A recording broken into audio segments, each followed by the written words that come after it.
মৰমৰ ছাত্ৰ ছাত্ৰীসকল তোমালোকে চাই আছা মনোবাৰ্তা ইউটিউব চেনেল ক্লাছ 7ৰ বিষয় অসমীয়া পাঠ তেজৰে কমলাপতি আমি এই পাঠটো আমি আৰম্ভ কৰিছো তোমালোকে চাই লোৱা 1 নম্বৰত কি কোৱা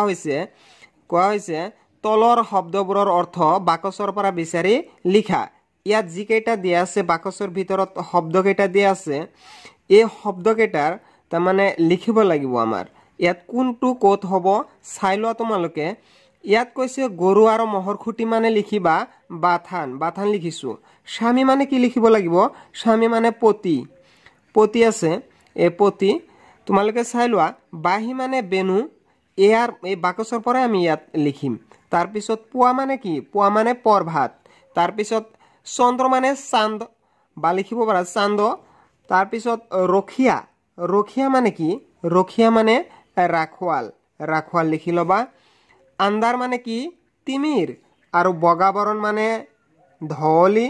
তাৰ পিছত বিষ্ণু মানে কি কমলাপতি ইয়াতে আছে কমলাপতি তাৰ পিছত শ্ৰীকৃষ্ণৰ ককায়েকৰ নাম বলৰাম নিশ্চয় বলৰাম গতিকে তোমালোকে এনেকুৱা ধৰণৰ লিখি লবা তাৰ পিছত চাই লোৱা দ্বিতীয় নম্বৰত কি কোৱা হৈছে ইয়াত দিছে তেজৰে কমলাপতি বৰগীতটোৰ হুৰ লগাই পঢ়া আৰু তলৰ প্ৰশ্নবোৰৰ উত্তৰ লিখা তোমালোকে কি কৰিবা তেজৰে কমলাপতি বৰগীত যেটো আছে এই বৰগীতটো তোমালোকৰ পাঠ্যত আছে অসমীয়া পাঠ্যত আছে তোমালোকে এটো ভালদৰে পঢ়ি লবা পঢ়ি তাৰ পিছত লিখি উত্তৰ দিবা কি কৈছে ইয়াত ক নম্বৰত লিখা প্ৰশ্নটো কোৱা হৈছে তেজৰে কমলাপতি কবিতাটিৰ ৰচক কোন এটো আমি নিশ্চয় জানো শ্ৰী শ্ৰী মাধৱদেৱ তোমালোকে লিখিবা শ্ৰীকৃষ্ণক টোপনিৰ পৰা কোনে জগাইছিল মাক যশোদাই তাৰ পিছত বৰগীতটো কি ভাষাত ব্যৱহৃত কৰিছে বৰগীতটো যেহেতু আমি জানো বৰগীতটো লিখিছে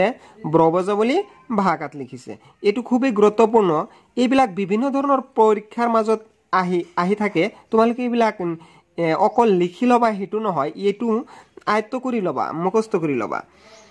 ঘ নম্বৰত কৈছে কবিতাটোত উল্লেখ কৰা বলৰাম শ্ৰীকৃষ্ণৰ কোন হয় তোমালোকে পঢ়ি নিশ্চয় পাইছা বলৰাম শ্ৰীকৃষ্ণৰ ককায়েক হয় বলৰাম কোন হয় শ্ৰীকৃষ্ণৰ ককায়েক হয় নন্দ গেল বাথানে মানে নন্দ কলৈ যোৱাৰ বুজাইছে নন্দ মানে কলৈ গৈছে এটো কি বুজাইছে নন্দ মানে গৰু আৰু মহৰ খুটিত যোৱা বুজাইছে গৰু আৰু কি মহৰ খুটিত যোৱা বুজাইছে 6 নম্বৰত ত্ৰিজগত শব্দৰ অৰ্থ কি ত্ৰিজগত শব্দৰ অৰ্থ হল স্বৰ্গমৰ্ত আৰু পাতাল 3 নম্বৰত কৈছে হুফালে দিয়া শব্দবোৰৰ পৰা সমাৰ্থক শব্দবোৰ বাছি লিখা উদাহৰণ স্বৰূপে দিয়া আছে শতপত্ৰ মানে দিছে পদ্ম গোলাপ ইয়াত সমাৰ্থক শব্দ হৈছে এই তিনিটাৰ মাজত সমাৰ্থক শব্দ কোন কেইটা হ'ব শতপত্ৰ মানে হ'ব পদম আৰু পদ্ম দিছে গতিকে হেইদৰে তোমালোকে লিখিবা তিমিৰ মানে কি তিমিৰ মানে আন্ধাৰ আৰু এটা লিখিবা তমসা তিমিৰ মানে কি আন্ধাৰ আৰু তমসা বা তমহা এনেকুৱা কলে হৈ যাব তমহা গতিকে ইয়াত ঘন যেটো আছে এই ঘনটো লিখাৰ দৰকাৰ নাই ঘনটো যেহেতু ইয়াৰ সমাৰ্থক শব্দ নহয় হে তোমালোকে লিখিবা বেনু মানে কি লিখিবা বাহি লিখিবা আৰু এটা লিখিবা মুৰুলি বেনু মানে বাহি আৰু মুৰুলি কিন্তু টান বেনু নহয় সেই কাৰণে এটো সমাৰ্থক শব্দ নহয় সেই দুটা সেই কাৰণে লিখি লবা তাৰ পিছত চান্দ মানে চন্দ্ৰ আৰু জুন লিখিছো তোমালোকে চাই লোৱা তাৰ পিছত বৰণ মানে বৰ্ণ ৰং লিখিবা ৰজনী ৰাতি এন্দাৰ ইয়াত লিখিবা ৰজনী মানে ৰজনী আৰু ৰাতি এতিয়া তোমালোকে চাই লোৱা 4 নম্বৰত দিছে তলৰ শব্দবোৰৰে একোটাকৈ বাক্য লিখা আমাৰ বাক্য লিখিব লাগিব একোটাকৈ কি লিখিব লাগিব বাক্য লিখিব লাগিব তোমালোকে চাই লোৱা কিৰণ মানে কি সূৰ্য দিনৰ সূৰ্য দিনৰ ভাগত কিৰণ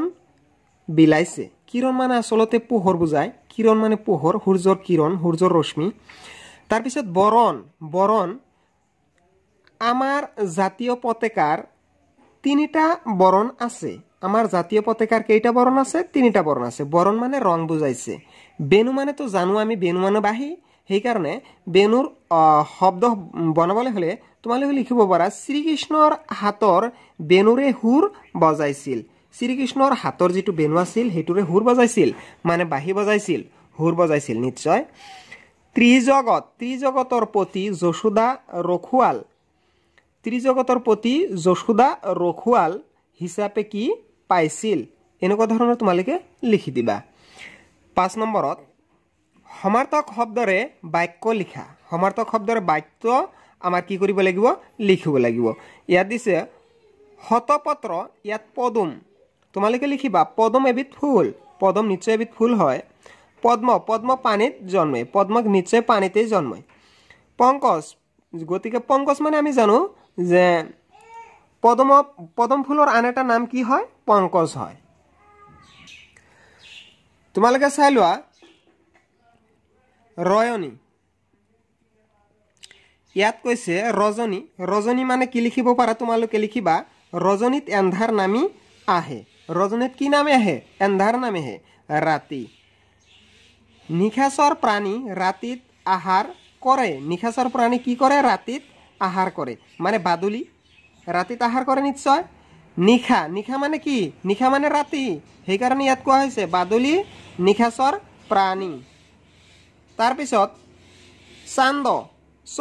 চন্দ্ৰৰ নিজা পোহৰ নাই জোন মানে আকাশ জোন ওলাইছে আকাশত কি ওলাই জোন ওলাই চন্দ্ৰমা তোমাৰ চন্দ্ৰমা মুখ দেখি ভাল লাগিল নিশ্চয় চন্দ্ৰমা মুখ মানে খুবেই ভাল ধুনীয়া তাৰ পিছত চাই লোৱা ধলি মানে বগা হুকুলা হুব্ৰ বগলী বগা চৰাই নাইবা লিখিব পাৰা গাখীৰ বগা বিভিন্ন ধৰণৰ শব্দ তোমালোকে লিখিব পাৰা হুকুলা মানে কি লিখিব পাৰা আমাৰ জাতীয় পতাকাৰ মাজত হুকুলা ৰং আছে 6 নম্বৰত কোৱা হৈছে এটা শব্দত প্ৰকাশ কৰা ইয়াত তোমালোকে লিখিবা ক নম্বৰত গৰু বান্ধা ৰছী মানে পঘা গ নম্বৰত যিয়ে ৰাতি নেদেখে কুকুৰী কণা গ নম্বৰে এইদৰে তোমালোকে লিখিবা যিজনে বিষ্ণুক উপাসনা কৰে ইয়াত তোমালোকে দুটা গ আৰু ঘ দুটা তোমালোকে হোমৱৰ্ক নিজে কৰি ল'বা 7 নম্বৰটো কোৱা হৈছে ইয়াত দিছে ত্ৰিশব্দৰ লগ লগাই নতুন শব্দ গঠন কৰা ত্ৰিজগত গতিকে ইয়াত আছে ত্ৰিযুগ জগত ত্ৰিযুগ হুল ইয়াত লিখিবা ত্ৰিহুল ত্ৰিযুগ ভুজ ত্ৰিভুজ ত্ৰিযুগ কাল ত্ৰিকাল ত্ৰিযুগ কোণ ত্ৰিকোণ ত্ৰিযুগ নয়ন ত্ৰিনয়ন মৰমৰ ছাত্ৰ ছাত্ৰীসকল এটা ভিডিঅ' বনাতে বহুত সময় লাগে গতিকে তোমালোকে যদি কমেণ্ট কৰা আৰু সাবস্ক্ৰাইব কৰি বেল আইকনটো অন কৰি দিয়া তেন্তে এই কষ্টৰ ফলটো আমি পাম বুলি ভাবিছোঁ তোমালোকে নিশ্চয় চেনেলটোৰ লগত থাকিবা ধন্যবাদ